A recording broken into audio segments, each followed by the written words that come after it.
इस बार के लोकसभा चुनाव अपनी तरह के पहले एकतरफा चुनाव माने जा रहे हैं।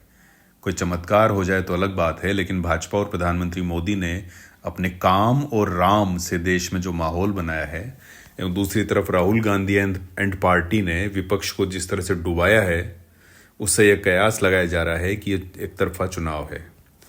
अब तक एकतरफा चुनाव वे रहे हैं जहां किसी पार्टी या व्यक्ति के प्रति कोई सहानुभूति की लहर हो, जैसे कि 1984 के 8वें लोकसभा चुनाव। इंदिरा गांधी की हत्या के बाद कांग्रेस के साथ अभूतपूर्व सहानुभूति की लहर थी। एकतरफा चुनाव वह भी रहे हैं जहां मौजूदा सरकार के खिलाफ जनता में भारी गुस्सा हो। आपातकाल इमरजेंसी से पनपे गुस्से ने 1977 में कांग्रेस और इंदिरा गांधी को परास्त किया था। गुस्सा जो यूपीए 2 के खिलाफ था, जब 2014 में नरेंद्र मोदी चुनकर आए। यह एक तरह से बदलाव की लहर थी। पिछली सरकार, जिसके 2 कार्यकाल जनता देख चुकी थी, एक आम राय बन गई थी कि कांग्रेस नीत यूपीए सरकार भ्रष्टाचार में आकंठ डूबी है।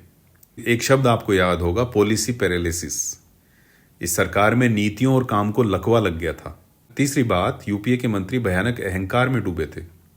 उनके बयान ऐसे होते थे जिन्हें सुनो तो लगता था कि ये जनता को कुछ नहीं समझते और खुद को भगवान मानने लगे हैं। जो हम करेंगे वही होगा।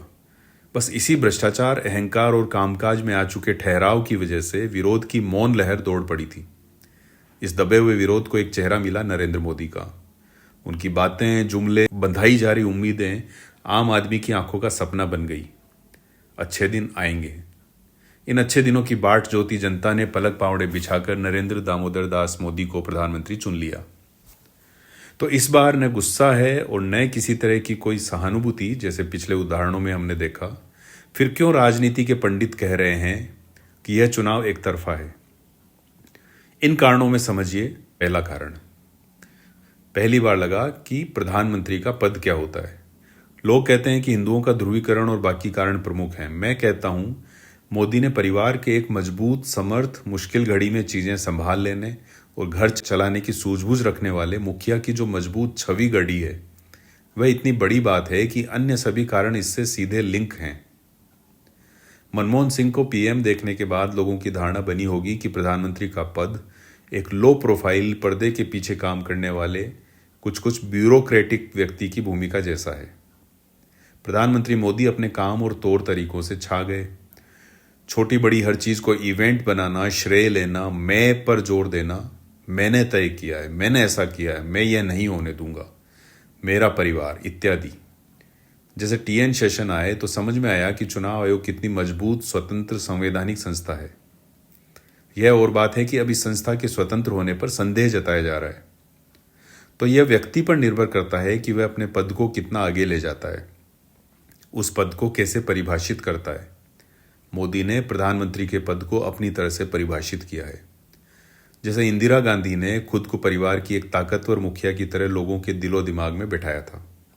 कोरोना, पाकिस्तान, चंद्रयान, धारा 370, राम मंदिर हो या विश्व कप में भारत की फाइनल में हार के बाद खिलाड़ियों को गले लगाना हो, पीएम मोदी आपको घर के मुखिया लगते हैं। भले आरोप यह लगे कि वे तिल का ताड़ बनाने में, हर घटना को इवेंट बनाने में माहिर हैं। इन लोकसभा चुनाव में अगर भाजपा को अपार बहुमत मिलता है, जैसा कि अनुमान लगाया जा रहा है, तो मैं इस बात को सबसे बड़ा मूल कारण इसका मानता हूं। अब आइए दूसरे कारण पर, हिंदुओं का ध्रुवीकरण। अर्थव्यवस्था, रोजगार का मुद्दा, यहां तक कि इलेक्टोरल बॉन्ड का भारी भरकम ऐतिहासिक भ्रष्टाचार भी इग्नोर करने को तैयार है बड़ा हिंदू तबका। कहता है कि यह सब चलेगा लेकिन मोदी तो चाहिए। अब सारे मुद्दे, विपक्ष के सारे नैरेटिव कहां चल पाएंगे जब भारी तादाद में हिंदू सब झेलने के लिए तैयार हैं, बस उन्हें मोदी चाहिए। विधानसभा चुनाव में मोदी का एक रोड शो जयपुर के परकोटे में था। मैं उसे कवर करने वहां गया था। उम्मीद की जा रही थी कि मोदी चांदपोल के मंदिर में आरती में शामिल होंगे। जयपुर में वर्षों पहले हुए सीरियल बम ब्लास्ट के आरोपी बरी हो गए थे।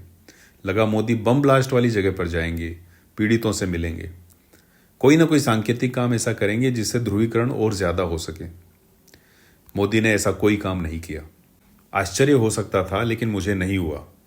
क्यों? क्योंकि जब मैं लोगों से मिल रहा था तो लोगों में राम मंदिर को लेकर बातचीत, उदयपुर के कन्हैयालाल की बातचीत हो रही थी। यानी हिंदुत्व और ध्रुवीकरण के लिए अब कुछ प्रयास करने नहीं पड़ रहे हैं, वह रग रग में बाय डिफॉल्ट बसा हुआ है।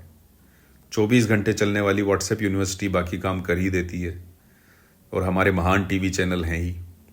अगर ये चुनाव एक तरफा है तो इसका तीसरा कारण बर्बाद विपक्ष। इलेक्टोरल बॉन्ड ऐसा मुद्दा विपक्ष के हाथ में था जिस पर भाजपा और प्रधानमंत्री मोदी को घेरा जा सकता था। याद कीजिए यूपीए के भ्रष्टाचार पर भाजपा कैसे घेरती थी कांग्रेस को। विपक्ष के पास लय है ही नहीं, निहायत ही कमजोर लीडरशिप, सोच और टीम। लोकतंत्र की पहली शर्त है बराबर के राजनीतिक दलों की मौजूदगी। कांग्रेस सबसे बड़ी देशव्यापी चप्पे चप्पे पर फैली हुई पार्टी थी, बाकी छोटी पार्टियां भी उसकी तरफ देखती थी। राहुल के कमजोर नेतृत्व, राजनीति को पार्ट टाइम जॉब की तरह देखने, टीम को बिखरने देने, भाजपा के बराबर के ताकतवर नैरेटिव खड़े न कर पाने और आज के दौर के हिसाब से राजनीति न कर पाने जैसी कमजोरियों के चलते विपक्ष धराशायी कर दिया गया। सोचिए, यह पहला चुनाव होगा जब पार्टी के बड़े दिग्गज कह रहे हैं कि हम चुनाव ही नहीं लड़ना चाहते, पीछे हट रहे हैं। तो अगर भाजपा की लहर चलती है तो उसका तीसरा सबसे बड़ा कारण विपक्ष का खत्म हो जाना है। तो ये 3 सबसे बड़े कारण मैं मानता हूं। पहला, मोदी का पीएम पद को नए सिरे से परिभाषित करना। दूसरा, हिंदुत्व और ध्रुवीकरण। राम मंदिर भी इसी का हिस्सा मानिए। राम मंदिर वह मंच था जिस पर आकर हिंदुओं का हमारे साथ अन्याय होता आया है या अब जाकर हमें हमारे हक मिले हैं, इस भावना को संतोष मिला, ठहराव मिला। तीसरा कारण बर्बाद कमजोर निर्बल विपक्ष। इस अनुमान के ये 3 हैं कारण। बाकी भाजपा का इलेक्शन मैनेजमेंट, बूथ लेवल पर माइक्रो वर्किंग, आरएसएस का घर घर संपर्क, ये सब तो है ही। तो क्या बिना किसी सहानुभूति या गुस्से की लहर के बावजूद यह चुनाव एक तरफा होगा? आइए मिलकर देखते हैं। धन्यवाद।